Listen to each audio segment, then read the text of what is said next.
आज ମୁଁ ଆପଣଙ୍କୁ ଗୋଟେ ଆୟୁର୍ବେଦିକ ଔଷଧୀୟ ପ୍ରୟୋଗ ବିଧି କହୁଛି ଯେଉଁଟା ସମସ୍ତଙ୍କର ସମସ୍ୟା ସେଥିପାଇଁ ଏକା ମୁଁ ଏହି ସମସ୍ୟାର ନିବାରଣ ପାଇଁ ଆପଣଙ୍କୁ ଗୋଟେ ଉପାୟ କହୁଛି। ଯଦି ଆପଣମାନଙ୍କର ସେହି ସମସ୍ୟା ଥାଏ ତାହେଲେ ଆପଣମାନେ ଏହା ନିଶ୍ଚୟ ପ୍ରୟୋଗ କରନ୍ତୁ। ଆଉ ଦେଖନ୍ତୁ ମୁଁ ଆପଣଙ୍କୁ ଯେଉଁ ଜିନିଷଟି ଦେଖାଉଛି ସେଇଟା ଆପଣମାନେ ଯେକୌଣସି ଦୋକାନରେ ପାଇଯିବେ, ଯେକୌଣସି ଚେରିମୂଲି ଦୋକାନ ହେଉ କିମ୍ବା କିରାନା ଷ୍ଟୋରରେ ଆପଣମାନେ ଏହାକୁ ପାଇଯିବେ, ବୁଝିଲେ କି ନାହିଁ। ତେଣୁ ଏଇଟା ଆପଣମାନଙ୍କୁ ଖୋଜିବାକୁ କିମ୍ବା ଆଣିବା ପାଇଁ ଏତେ ପ୍ରୋବ୍ଲେମ୍ ହେବ ନାହିଁ। କେବଳ ଏହାକୁ ଆପଣମାନେ ପ୍ରୟୋଗ କେମିତି କରିବେ ସେଇଟା ସବୁଠାରୁ ଇମ୍ପୋର୍ଟାଣ୍ଟ କଥା। କାହିଁକିନା ଦେଖନ୍ତୁ ଏଇଟା ଆୟୁର୍ବେଦିକ ହେଲେ ମଧ୍ୟ ଏଇଟା ସାଇଡ଼୍ ଇଫେକ୍ଟ ହୋଇଥାଏ, ବୁଝିଲେ କି ନାହିଁ। ମାନେ ଅଧିକ ମାତ୍ରା ନେବେ ବୋଲେ ଏଇଟା ଆପଣଙ୍କୁ ସାଇଡ଼୍ ଇଫେକ୍ଟ ହେବ। ଯେମିତି ଆମର ଏଲୋପାଥିକ୍ ଔଷଧ ପତ୍ର ଯେମିତି ଏଇଟା ମଧ୍ୟ ସେମିତି। ତେଣୁ ଆପଣମାନେ ଏଇଟାକୁ ବ୍ୟବହାର କରିବା ପୂର୍ବରୁ ଆପଣମାନେ ଏହାର ସତର୍କ ରହିବେ। ତାପରେ କେମିତି ୟୁଜ୍ କରିବେ ସବୁ କିଛି ଜାଣିଲା ପରେ ହିଁ ଆପଣମାନେ ୟୁଜ୍ କରିବେ। ନଚେତ୍ ଭାଇ ଆପଣମାନେ ଯେଉଁଥିପାଇଁ ୟୁଜ୍ କରିବେ ସେଇଟା ଆପଣଙ୍କର ଉଲ୍ଟା ହେଇଯିବ। ତ ପ୍ରଥମେ ଦେଖନ୍ତୁ ମୁଁ ଆପଣଙ୍କୁ କହୁଛି ଧ୍ୟାନ ଦିଅନ୍ତୁ। ଯଦି ଆପଣମାନେ ନିଜ ସ୍ତ୍ରୀ ସହିତ ସମ୍ପର୍କ ରଖିପାରୁନାହାନ୍ତି, ଆପଣମାନଙ୍କ ଧାତୁ ସାଙ୍ଗେ ସାଙ୍ଗେ ପଡ଼ିଯାଉଛି, ମାନେ ଆପଣ ପୁସ୍ କଲା ମାତ୍ରକେ ଆପଣଙ୍କ ଧାତୁ ପଡ଼ିଯାଉଛି।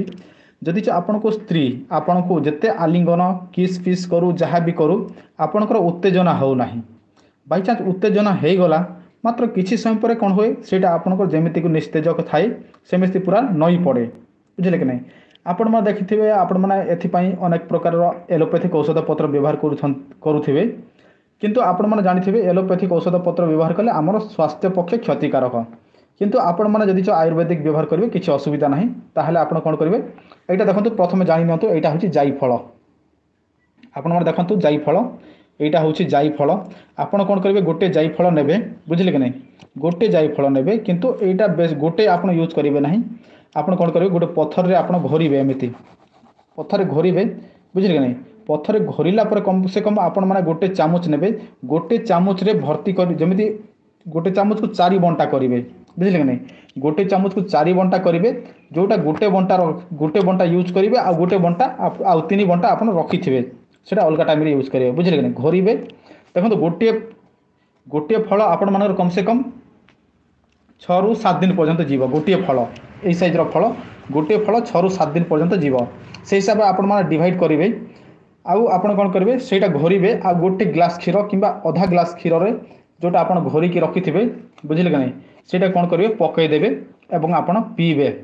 ତାପରେ ପିଇକି ଘଣ୍ଟେ ଗଲା ପରେ କିମ୍ବା ଅଧା ଘଣ୍ଟା ଗଲା ପରେ ଆପଣ ନିଜ ସ୍ତ୍ରୀ ସହିତ ସମ୍ପର୍କ ରଖିବେ। ତାହେଲେ ଆପଣମାନଙ୍କର ଉତ୍ତେଜନା ଶକ୍ତି ବୃଦ୍ଧି ରହିଥିବ ଆଉ ଶୀଘ୍ର ପତନ ହେବ ନାହିଁ, ବୁଝିଲେ କି ନାହିଁ। ଯେଉଁମାନଙ୍କର କ୍ୱିକ୍ ଡିସଚାର୍ଜ ହୋଇଯାଏ ସେମାନେ କ'ଣ କରିବେ ଏଇଟା ପିଇଲେ ସେମାନଙ୍କର ଶୀଘ୍ର ପତନ ହେବନି। ମାନେ ଦେଖନ୍ତୁ ସ୍ତ୍ରୀକୁ ଆପଣମାନେ କ'ଣ କରନ୍ତି ସ୍ତ୍ରୀ ସହିତ ସମ୍ଭୋଗ କରୁ କରୁ ସାଙ୍ଗେ ସାଙ୍ଗେ ଆପଣଙ୍କର ପାସ୍ ହେଇଯାଏ, ସେମିତି ଆଉ ହେବ ନାହିଁ। କମ୍ ସେ କମ୍ ଆପଣଙ୍କର 10ରୁ 15 ମିନିଟ୍ ପର୍ଯ୍ୟନ୍ତ ଲାଷ୍ଟିଂ କରିବ। କିନ୍ତୁ ଗୋଟେ କଥା ଦେଖ, ଏହାର ଅଧିକ ମାତ୍ରା ନେବେ ନାହିଁ। ଯଦି ଆପଣମାନଙ୍କର ଆଜି କାମ କଲା ନାହିଁ, ମାନେ ଲେଟ୍ରେ କାମ କଲା, ତାହେଲେ ଆପଣ ଭାବିବେ ଯେ ନା ମୁଁ ଗୋଟେ ସାଙ୍ଗରେ ପୁରା ଗୋଟେ ଚାମଚ ୟୁଜ୍ କରିଦେବି। ଭାଇ ଦେଖନ୍ତୁ ଗୋଟେ ଚାମଚ ୟୁଜ୍ କଲେ ଆପଣଙ୍କର ହିଁ କ୍ଷତି, କାହିଁକିନା ଏଇଟା ଆପଣଙ୍କ ବଡ଼ିକୁ ସମ୍ପୂର୍ଣ୍ଣ ଭାବରେ ହିଟ୍ କରିଦେବ। ତେଣୁ ଆପଣମାନେ ହିଁ ପ୍ରୋବ୍ଲେମ୍ରେ ପଡ଼ିବେ। କିନ୍ତୁ ଏଇଟା କ୍ଷୀର ସହିତ ହିଁ ନେବେ, ଅଲଗା କୌଣସି ପାଣି ସହିତ ନେବେ ନାହିଁ। କ୍ଷୀର ସହିତ ନେଲେ ହିଁ ଆପଣମାନଙ୍କୁ ଫାଇଦା ମିଳିବ, ଆଉ ପାଣି ନେଲେ ହେବ ନାହିଁ। ଆପଣମାନେ ଭଲ ଭାବେ ଦେଖନ୍ତୁ ଜାଇଫଳକୁ।